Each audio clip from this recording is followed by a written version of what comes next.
Vamos dar continuidade aos nossos estudos sobre o período regencial. Primeiro, fazer um relembrado do que a gente já tinha visto, né?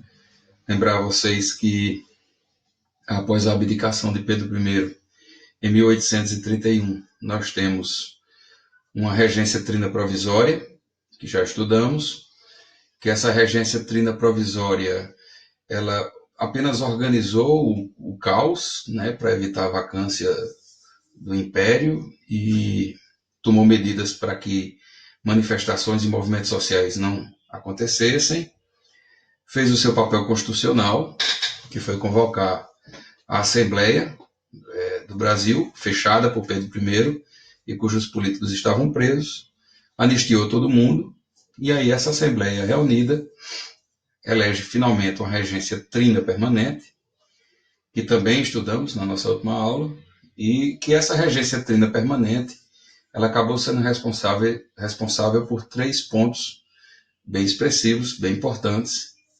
O primeiro deles é jurídico, né, com o Código de Processo Criminal, de 1832, que substituiu as ordenações e deu um novo viés de modernidade ao judiciário brasileiro. Depois nós vimos a questão da criação das guardas nacionais, uma forma que a regência encontrou de tentar diminuir os motins militares e rebeliões pelo interior, dando poder a grandes latifundiários e formando a base do coronelismo brasileiro.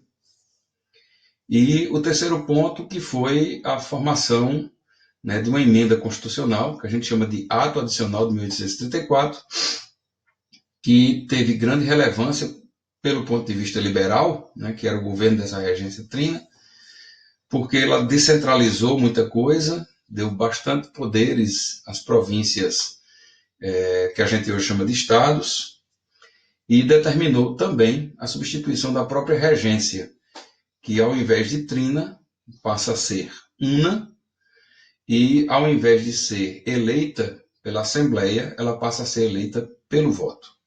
Tanto que na nossa última aula, nós fizemos, né, nesse caminhar, uma demonstração do que foi essa eleição do Diogo Feijó, uma eleição com a participação mínima da população, porque o voto era censitário, e cujo o Feijó se elegeu realmente de maneira apertada, e isso vai ser decisivo no início da discussão dessa nossa aula, né, e dando início, assim, à regência una do Araújo Feijó, que deveria ir de 1835 até 1839, mas que será interrompida em 1837 pela renúncia do mesmo. Então, Feijó renuncia, né, por conta de uma série de fatores que nós também vamos agora evidenciar, mas deixa um marco na política brasileira, porque ele se transforma no primeiro chefe do executivo a ser eleito pelo voto no Brasil. Embora com a cidadania muito restrita e com a participação popular muito pequena, mas é sim o primeiro chefe do executivo eleito, muito antes do período republicano que a gente acostumou a ver quando fala das eleições da República Velha e de todas as outras que a gente ainda vai estudar no decorrer desse ano. E o Feijó começa exatamente com muitos problemas, e aqui eu vou mostrar a vocês exatamente a origem desses problemas, né? Primeiro porque o resultado eleitoral já disse tudo. Ele teve 47% dos votos contra 37% do Holanda Cavalcante. E se percentualmente parece muito, quantitativamente é muito pouco, porque foram 2.000, quase 800 votos contra 2.400 e poucos votos. Então, é uma diferença muito apertada, o que mostra que, desde o início, ele já teria dificuldade de governar, porque ele não teria uma maioria necessária para tomar medidas tranquilas de governo com apoio da Assembleia. Então, ele já tem aí, de cara, um governo oposicionista. Para piorar ainda mais a situação, você ainda tem uma outra característica importante. Ele tinha resistência dentro do próprio partido. O Partido Liberal, o moderado, que era a ala do partido dele, também discordava das próprias medidas de Feijó, porque ele tinha sido ministro da Justiça em 1832, com a criação do ministério, ele se tornou o primeiro ministro da Justiça, e ele era extremamente vacilante em suas medidas, ele foi extremamente permissivo a partir do momento em que ele deu liberdade demais às províncias e, por vezes, se mostrou extremamente indeciso e inseguro em tomar as medidas de governo. Então, ele vai ter um governo caótico do ponto de vista político, com a oposição ferrenha ao seu governo, que vai acabar levando a sua renúncia em 1837. Some a este fator a questão de saúde do próprio Feijó, que já tinha uma idade avançada e que havia diagnosticado problemas do coração, e, diante disso, ele usou, inclusive, a doença como argumento para essa renúncia, mas que, de fato, a pressão política foi muito mais forte do que a doença em si, até porque ele, mesmo depois de renunciar, ele é o homem da renúncia, se você olhar direitinho. Eu quero fazer essa retrospectiva curiosa com você, porque ele era padre e ele renunciou ao cargo eclesiástico para se tornar ministro da Justiça. Depois, ele renuncia ao Ministério da Justiça para concorrer à regência.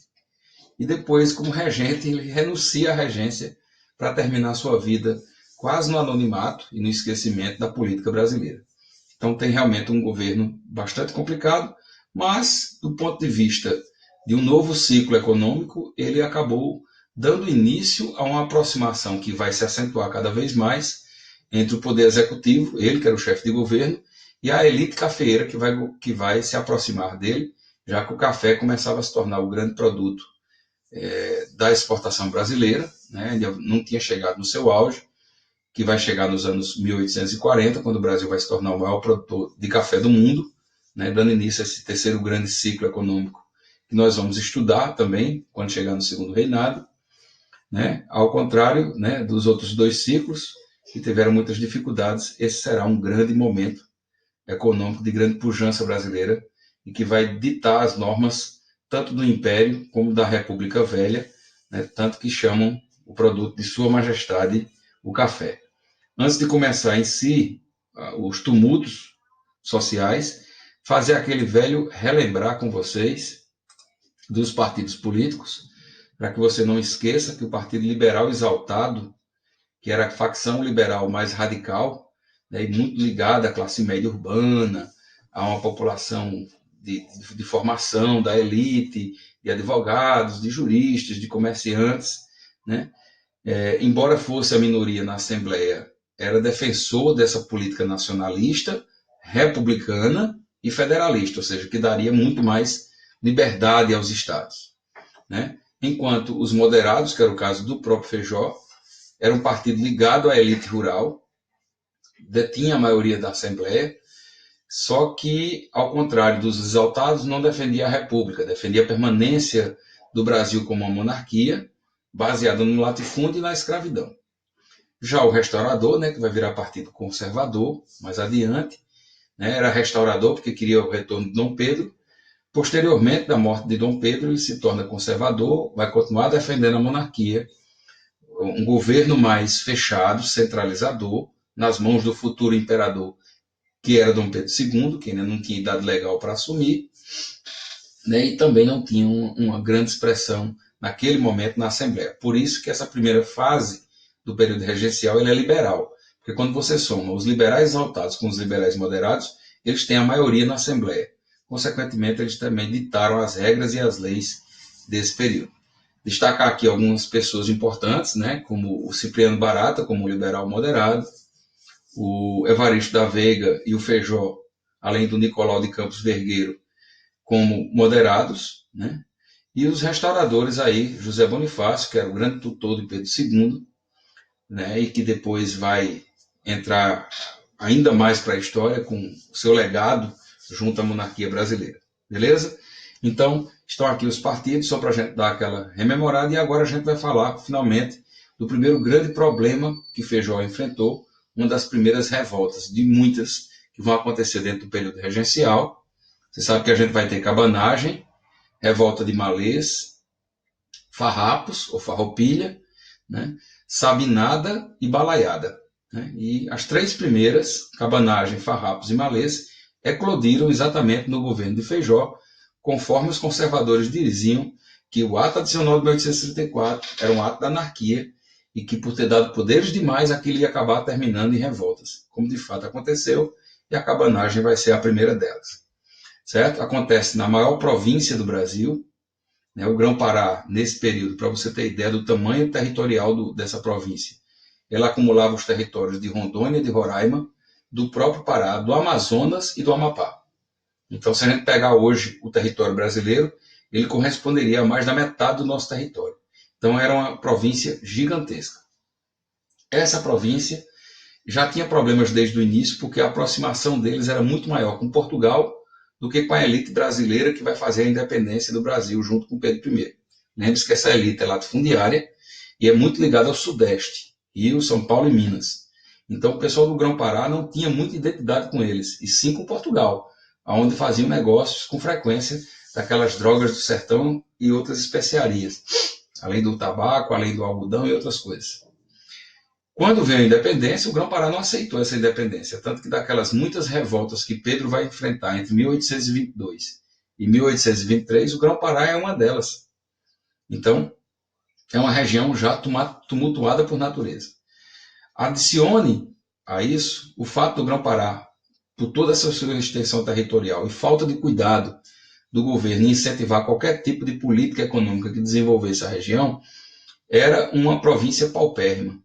Então, a grande maioria da população ela era pobre, vivia na beira dos rios, em casebres, muitas vezes forrados, né, por cabanas de palha, e aí vai vir o termo pejorativo, né, que é dado ao movimento de cabanagem, e que este movimento não só ficou restrito ao Grão-Pará, como acabou se expandindo, quase chegando às fronteiras da Bolívia e também no centro do Brasil, que é o estado de Tocantins. Então nós temos uma revolta que começa no norte do país por problemas inúmeros, e a gente vai exatamente ver quais foram os fatores que vão resultar nessa cabanagem. Você vai entender que essa revolta é única quase no Brasil e precisa ser estudada com cuidado. Por quê? Porque primeiro você tinha um movimento onde a elite também estava insatisfeita. A elite do Grão-Pará, né, ela reclamava principalmente porque, com o autoritarismo do Império e, embora tenha saído o ato adicional de 1834, que dava maior poder às províncias, essas leis e essas regras ainda não tinham chegado na região do Grão-Pará, então eles precisavam de maior abertura e liberdade administrativa e não tinham. Some a isso o fato do governador do Grão-Pará, o Bernardo Lobo, ter sido indicação, porque eu disse a vocês, o ato adicional ele deu muita liberdade às províncias, mas os governadores dessas províncias eles eram nomeados. E esse governador acabou perseguindo muito grande parte dessa elite, prendeu gente, certo?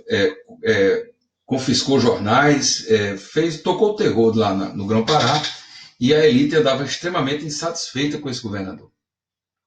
Some a isso também que o descaso do governo regencial e a pobreza vão ser fatores relevantes para que a população do Grão-Pará acabe aderindo a este movimento, que começa exatamente em 1835, quando você tem a primeira grande e importante característica do movimento que você precisa tomar cuidado e que mostra como a cabanagem é diferente de muitos outros que a gente ainda vai ver, porque você vai ter uma associação dos interesses da elite, descontente com a questão política e econômica, associada à questão da pobreza e do descaso do governo dos mais pobres, você terá uma fusão desses dois elementos.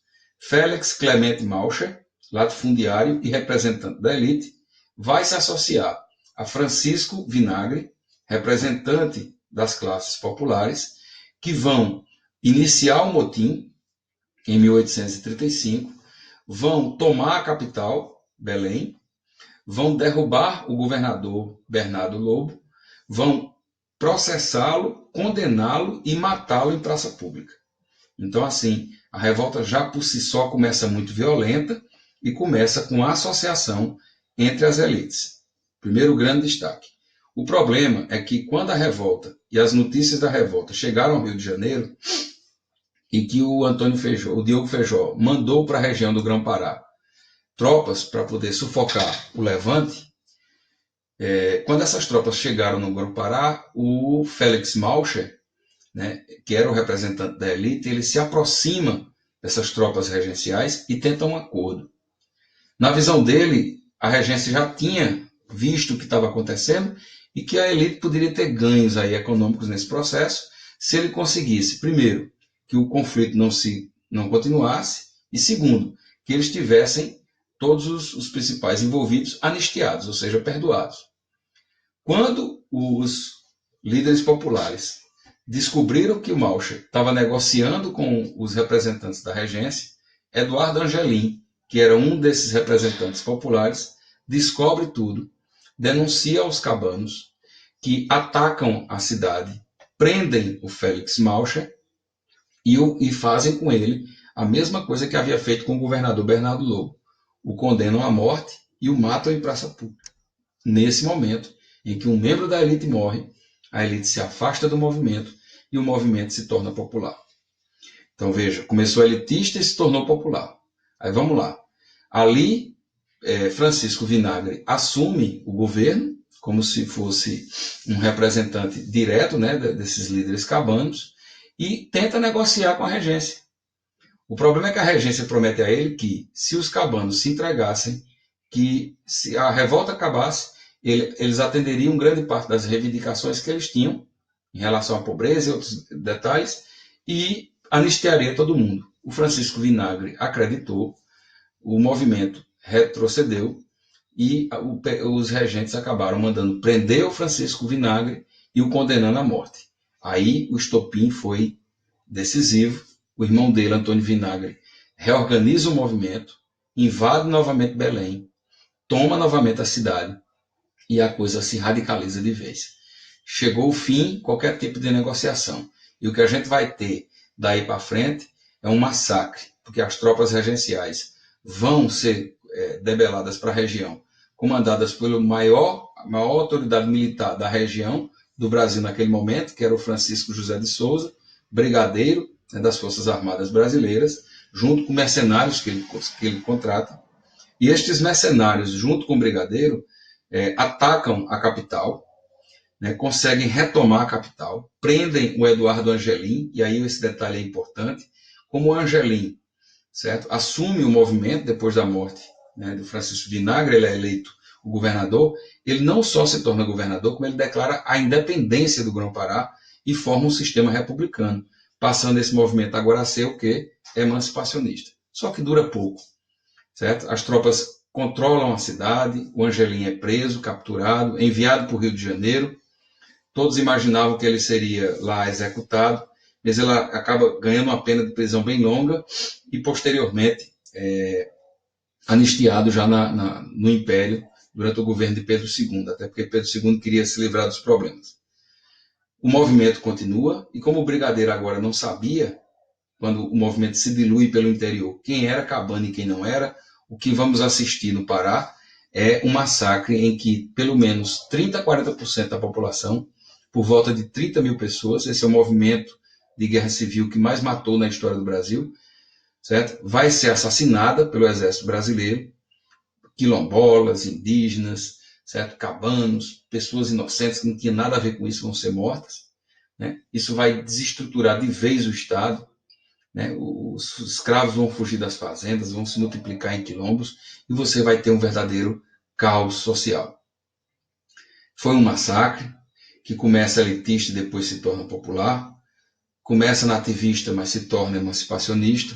Tem um destaque importante que foi a participação das mulheres nesse movimento, certo? Não só ajudando os seus maridos, mas também servindo de guia e de mensageiros para levar, né, notícias de um grupo a outro de rebeldes, e que mostra o tamanho da injustiça que é a história do Brasil quando se trata de movimentos populares.